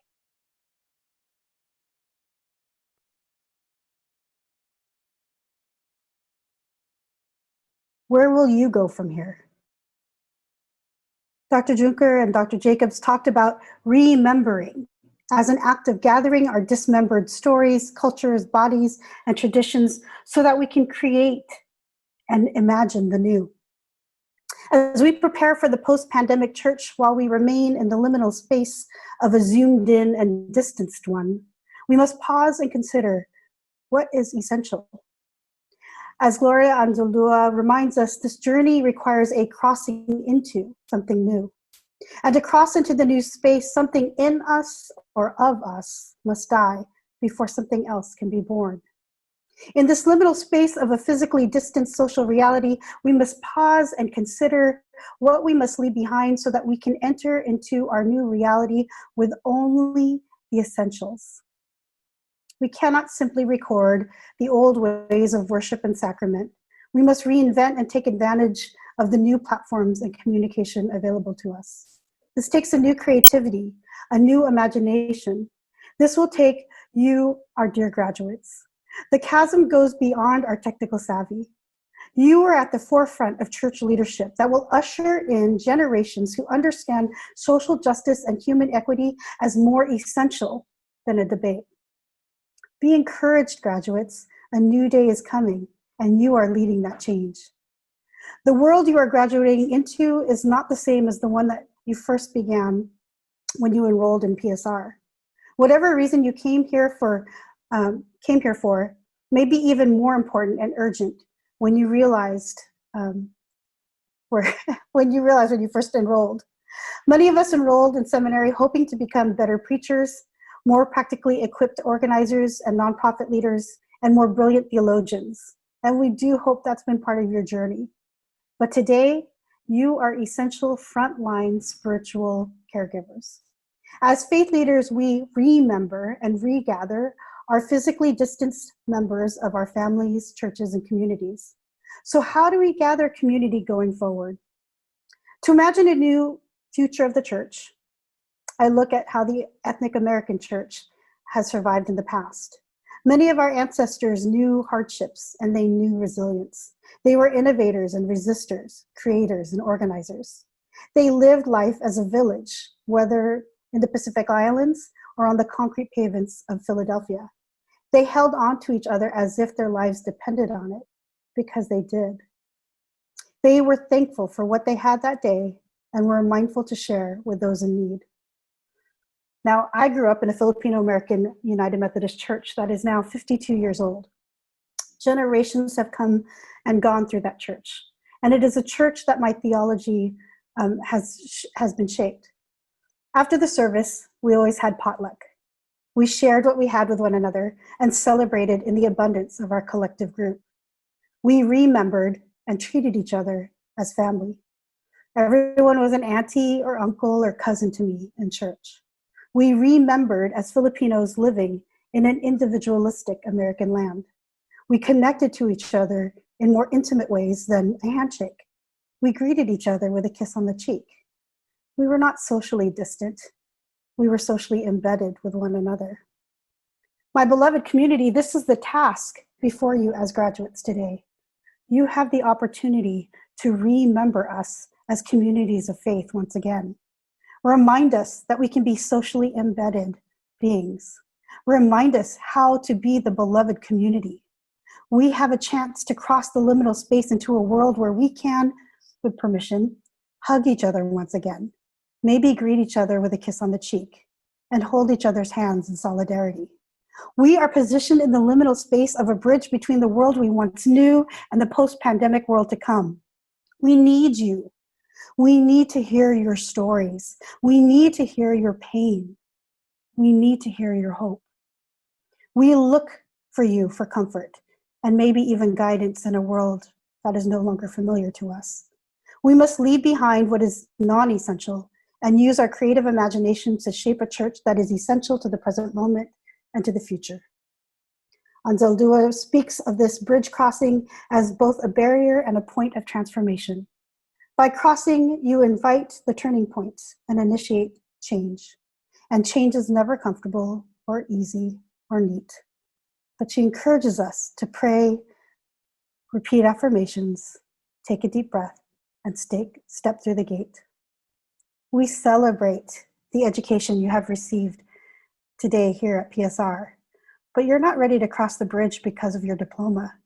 You are ready because we all go with you. Blessings and courage to all of you, our dear graduates.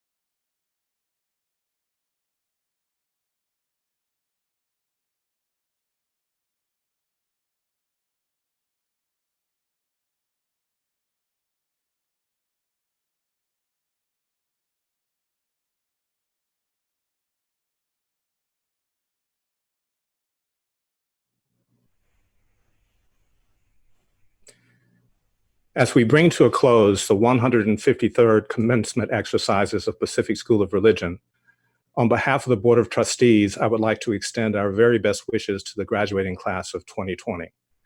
The conclusion of your journey comes in an unprecedented time in our world, and we cannot help but believe that each of you has been formed for just such a time as this. We believe that your visions of spiritually rooted leadership, expressed through ministries of justice, compassion, and service, will transform the world, and we are proud to send you forth as alumni of Pacific School of Religion.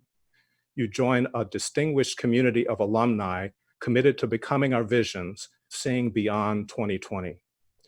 We are particularly grateful for the continued leadership of our President, David Vasquez-Levy, and our academic dean, Susan Abraham, and a remarkable faculty and staff. With the close of this academic year, we bid farewell to Dr. Jay Johnson, Professor of Theology and Culture and Academic Director of Ignite Institute, who has accepted a call to serve as the next rector of All Saints Episcopal Church in Saugatuck, Michigan. We also express our appreciation to Dr. Randall Miller, who served this last year as Faculty Associate for United Methodist Studies, Ethics, and Leadership. Earlier this month, we welcomed Brian Chung as Executive Director of Ignite and Faculty Associate in Social Entrepreneurship and Innovation. And during the fall 2020 semester, we look forward to welcoming Dr. Aziza Young as Assistant Professor of Practical Theology and Pastoral Care, as well as to welcoming back Associate Professor of Christian Worship and Director of Worship Life, Dr. Sharon Fenema, who will be returning from sabbatical leave. We note with sadness the passing during the past year of several members of our extended community acknowledged in our program, including former Vice President for Development Richard Tyson Shellhays, distinguished alumni Bonnie Bonetti Bell, and Frederick H. Talbot. We also received word of the passing just this week of former staff member Stephen Mercy Peel, who served in housing and is the first face of PSR in reception for many years. We are thankful for the following members of the Board of Trustees who have completed their terms of service: Student Trustee Jude Johnson, Jennifer Martinez, Connie Mitchell, and Stan Watson. We are also delighted to welcome to the board Rick Chun and Student Trustee William Martin. This brings to a close our 153rd commencement exercises. We will reconvene for the new academic year on September 8th, 2020. May God bless Pacific School of Religion, and may God bless our entire world.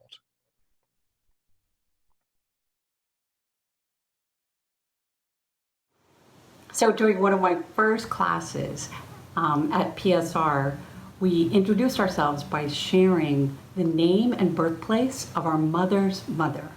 So my grandmother, Florence, who I never met, was born in Washington, D.C. As a young, devout Catholic woman, she became an ambulance driver during the 1918 flu epidemic. Here's this picture of other women, not my grandmother, during that time at a DC ambulance station. They're wearing very cool boots.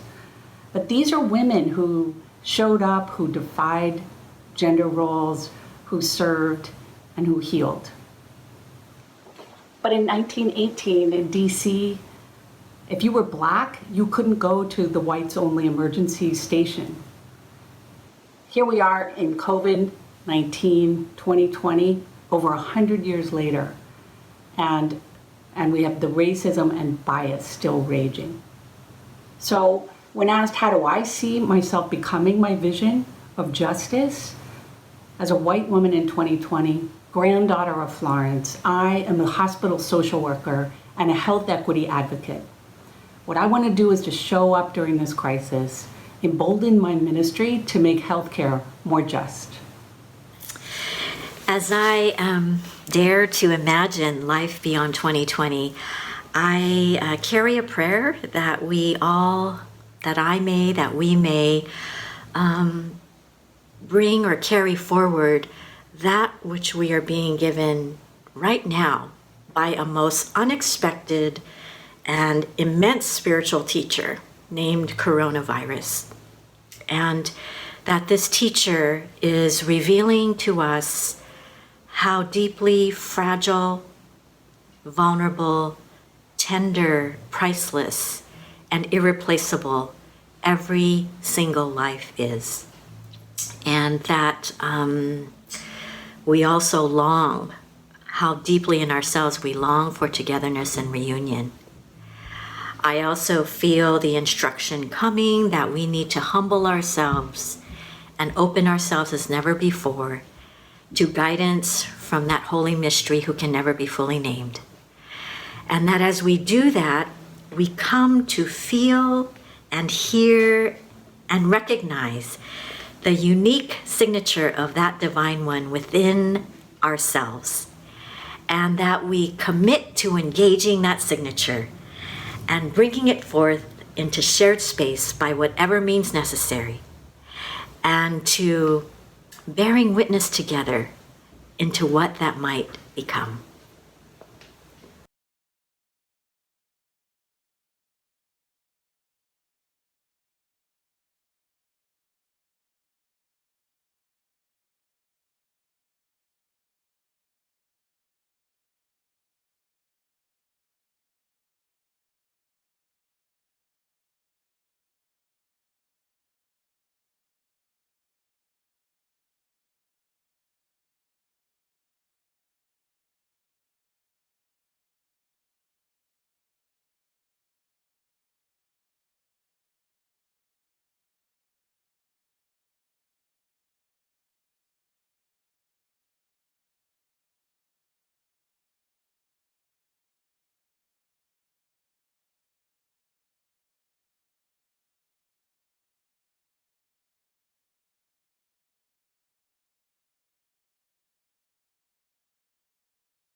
May God fill the eyes of your heart with divine unknowing, so that you can see with the vision that comes from above and within the uncharted, mysterious, yet luminous path of becoming. To the class of 2020, may God fill the eyes of your heart so that you can see with the vision that comes from above and from within. May all that you are and all that you do reflect the grace and compassion of the Holy One who has called you to see possibility beyond those things which appear to be impossible to bring into being. May the power of divine love, which is always at work in you, strengthen you to transcend barriers of division, exclusion, hatred, and injustice so that you become and build the kingdom of God on earth. And when the journey becomes difficult, may you feel the love and prayers of this community ever at your back like a gentle wind, to remind you that you are not alone, but that you are indeed surrounded by a great cloud of witnesses who believe in you and in the power of your visions. In our going out into the world now, let us give thanks to our God. And in solidarity with Brother John Wesley, let us commit passionately to do every good we can, in all the ways we can, through all the means we can, in all the places we can, to all the peoples we can, and in the patient grace and wonder of our God for as long as we ever can.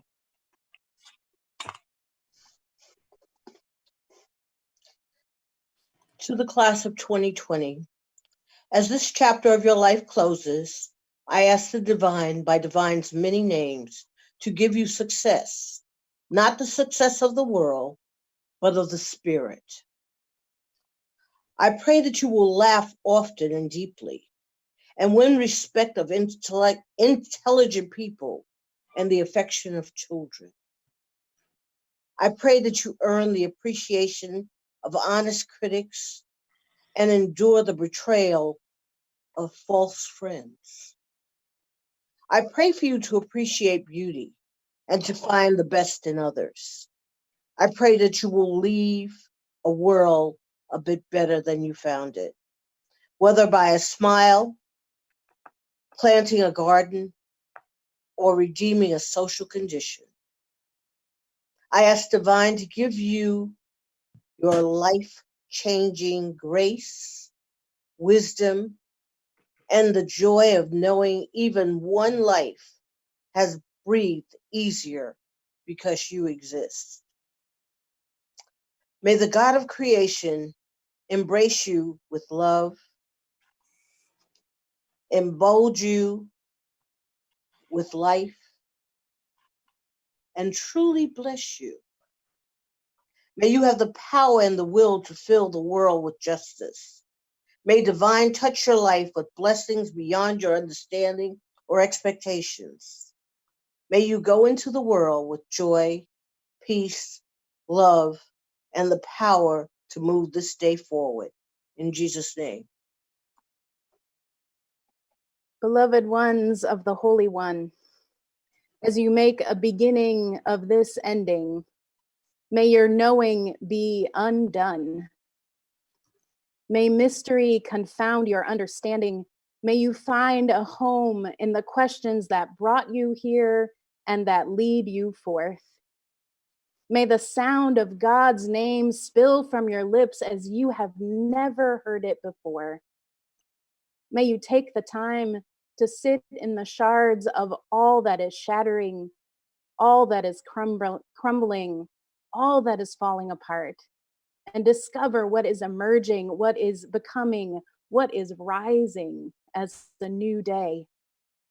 May all that is holy and just and compassionate embolden each of us with love, so that we might become more and more every day the future for which we hope and the visions that we have dreamed into life. Amen and Ashe. May it be so.